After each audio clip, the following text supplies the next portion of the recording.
Will you be remembered after you're dead? The Z-List Deadlist podcast about obscure people from history with me, Iszi Lawrence. It's not often I'm confronted with what a bad feminist I am, but it does happen every now and again. And it did happen at the Cambridge Science Festival this year. I was there doing the Z-List Deadlist show live, and a lot of you turned out to watch. We actually sold out, which was pretty awesome, so thank you very much for coming. When I say I'm a bad feminist, it is that prejudice I have in my head. It's always there. Even, I remember at school when hearing about, Marie Curie, and thinking, well, are we learning about this because she made an actual contribution for science, or are we learning about this because she's a lady and radioactivity isn't that important? That would be a thought that would pass through my head. I mean, honestly, it's ridiculous, but you do kind of think, oh, is this in here just to make it a bit more PC? Are we learning about this lady to make it more PC? And the more I do the Z-List Deadlist, the more I realise, no, actually quite a lot of really cool women are just written out of history because men don't think they're important or don't see their value. And it's just so odd and depressing, and I always forget it. I always think, oh well, this is because, the real historical arc of the white men doing the stuff is the important bit and the women get tacked on, and it's so embedded in me. And that's why I really loved this talk that Michael Conterio gave at the Z-List Deadlist. I've worked with him a few times. He's a comedian, he is a physicist, and he often, as he will explain, gets mistaken for a mathematician. But the fact that you don't know this woman, and yet you know who Einstein is ridiculous. It is ridiculous. I don't think there is another woman more important, in fact, than this woman that you're about to hear about right now. It's just ridiculous that I'm in my 30s, and the first time I'd heard of her was in a basement in Cambridge from a man who's ostensibly a physicist / clown. Yes, good evening. So, when I was an undergraduate here, I had a bit of a problem. And it was that, for some strange reason, everyone, including my friends, kept on introducing me as a mathematician.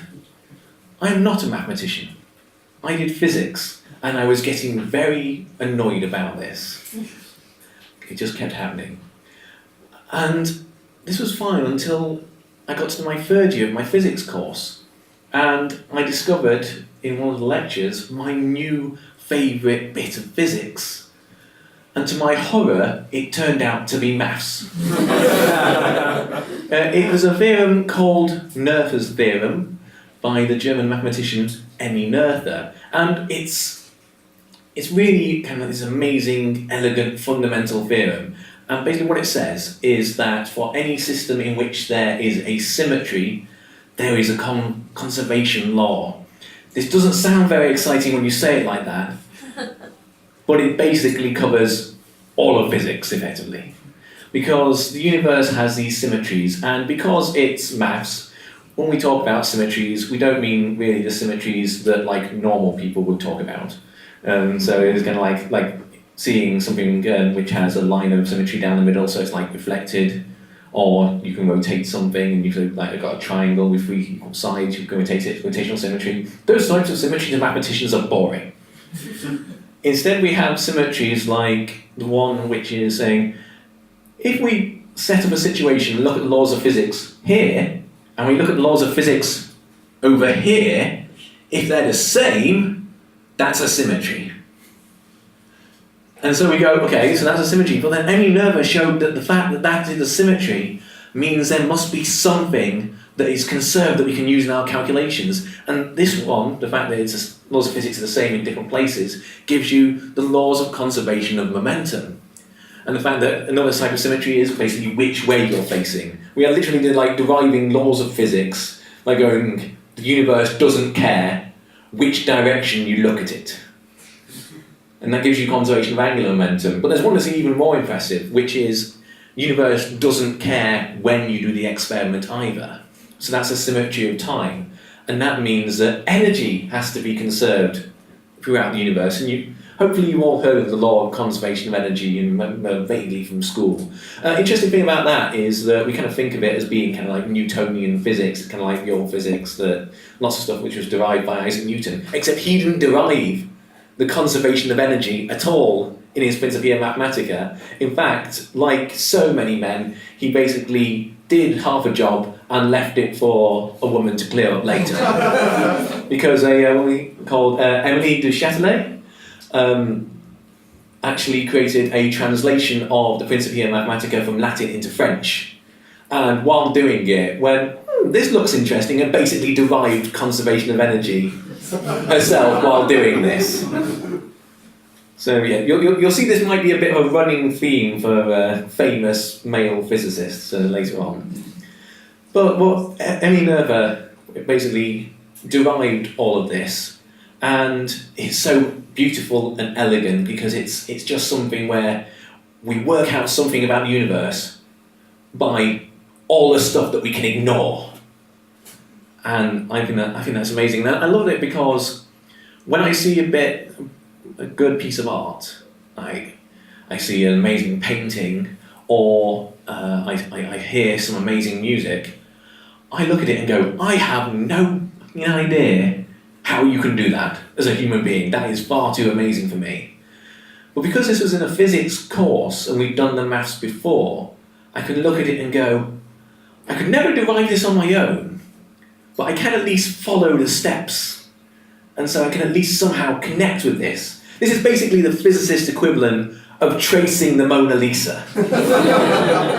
But I can do it, so I feel a slight connection with Emmy Noether. And as I learned a little bit more about her, that connection deepened, because I found out that she loved dancing, like me. She was short-sighted, like me. And both of us thought that our respective PhD thesis was crap. She apparently said this about her thesis afterwards. Although this is where we very much differ, because in my case it was because my experiments didn't work very well and I couldn't get on to the experiments I really wanted to do. Whereas in her case, it's because she did so much maths afterwards that Noether's theorem, which is this amazing fundamental thing in physics, which I learned as kind of third year, so quite late on, it's quite a big, complicated thing in this degree. To mathematicians, that's what she did before she was good. She actually, I'm not, as I said at the start, I am not a mathematician, so I can't tell you about all the amazing maths that she did after that. But I do know, I have on good authority that it was amazing. But she had a bit of an awkward route to get there. I read in one of the biographies of Noether that her mathematical acumen became obvious at an early age because she solved the brain teaser at a children's party. There were a few things about this. Firstly, why weren't all the parties I went to as a kid like that? I would have loved that. It would have, like, my childhood could have been completely different if that you got kudos for that. Were there other mathematical games? Was it like pin the variable on the equation? Her dad was actually a mathematician as well, so it is possible. But secondly, that's kind of putting a lot of pressure on an early observation of a child. I mean, if she turned out to be good at, musical chairs, would they have suggested this suggested an early acumen for politics because she was good at getting a seat? I was proud of that one. So yes, she actually started off not going into mathematics. She started off by doing a course, taking exams, so that she could teach English and French. The only theory that I can have as to why she decided not to do this is that she looked at maths and looked at the hot mess that is the English language and went, no, I'm going to the maths instead. She actually went to university where her father was a lecturer, the University of Erlangen. But at the time, she couldn't take the course properly because they didn't admit female students. Apparently, when they discussed this a few years earlier, it decided against taking female students because it would upset all academical order. which I believe is academic speak for we're fucking terrified they'll be better at it than us. But she went in, she audited the course, which meant that she had to ask permission from every lecturer to go to the lectures, and she didn't get the full teaching. But eventually, a few years down the line, she was allowed to take the exam and passed and got her degree. And she stayed there, helping out and teaching occasionally, like taking over for her dad's classes while she was ill, for a number of years without being paid. But then she got a chance, possibly, to go to the University of, I'm going to mispronounce this horribly because my German is not good, Göttingen. And there, some mathematicians there, particularly Hilbert, wanted her to come there because she'd gone for a semester early on in her studies and they were that impressed. But they wanted to basically offer her a position there, but the arts bit of the university was having none of it initially. So again, she was asked to come over there unpaid, not even to be a lecturer. For a little while, she actually lectured under Hilbert's name. And to make this worse, there was a reason why they wanted her there. And it was because they thought she might be able to help with a problem that they had with the work of a certain Albert Einstein. Because he'd just come up with this thing, the general theory of relativity, and it looked reasonable. But there was a bit of a problem with it, because up until this point, like, they realised conservation of energy was a massive, important thing. And when they tried to apply that to the general theory of relativity, they couldn't. It seemed to not work. They're like, is there something wrong with the general theory of relativity? And they went, who do we know who's good at maths, who might be able to deal with this? And the answer was Emmy Noether. And so they got her to come and work on this, and she eventually derived the fact that with the fields and the energy involved in Einstein's the general theory of relativity, that it did obey conservation of energy. It's just that the calculation for energy looked nothing like anything which had been used before. So, and in doing this is when she came up with Noether's theorem, the thing which I mentioned earlier, with this linking the symmetries to the conservation law. And this is now a tool which you can just use in physics. If you've got a system, you go, what symmetries does it have? Can I work out this conservation law? And she was basically deriving this while an unpaid intern at Göttingen University. She did eventually get paid a little bit, and was allowed to actually have some students as well. These students, and like, while she was teaching these students, she was actually quite stereotypically a mathematician. She was described by one of her contemporaries as getting a little too involved in a mathematical discussion at the dinner table, and bits of food, not being so worried about where they ended up when she was gesticulating. But there were lots of ways in which she wasn't like people's stereotypical image of mathematician, because she, as I say, took on a lot of students, and apparently she was incredibly intensely loyal to these students, like promoting their work and really pushing for them to get the recognition that they deserved.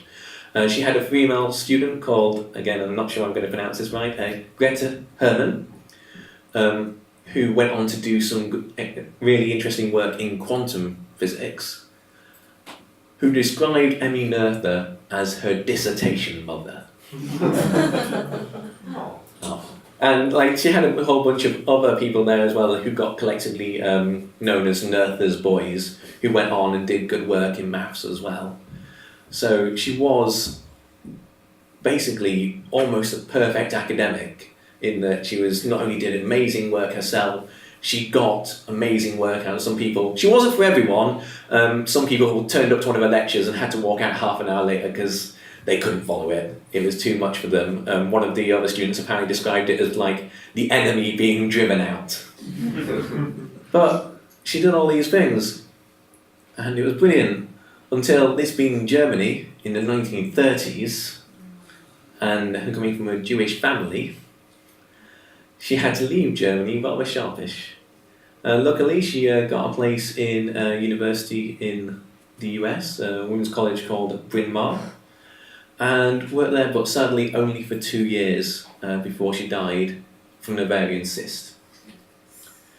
And in one of the newspapers, an obituary was printed, written by Albert Einstein, who declared her one of the most creative mathematical geniuses since they started allowing women access to higher education.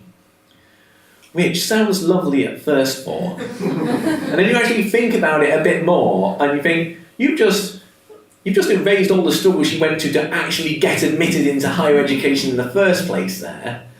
Also, she wasn't. She was one of the best creative mathematical minds of all time. So, I'm not a mathematician. But if I had to be called a mathematician, the same way that Emmy Noether was, I'm honoured to be in such a group. Thank you very much. I'm still slightly shocked that I didn't know she existed. And her last name, Neether, is actually spelt no ether, which sounds science fiction-y and cool.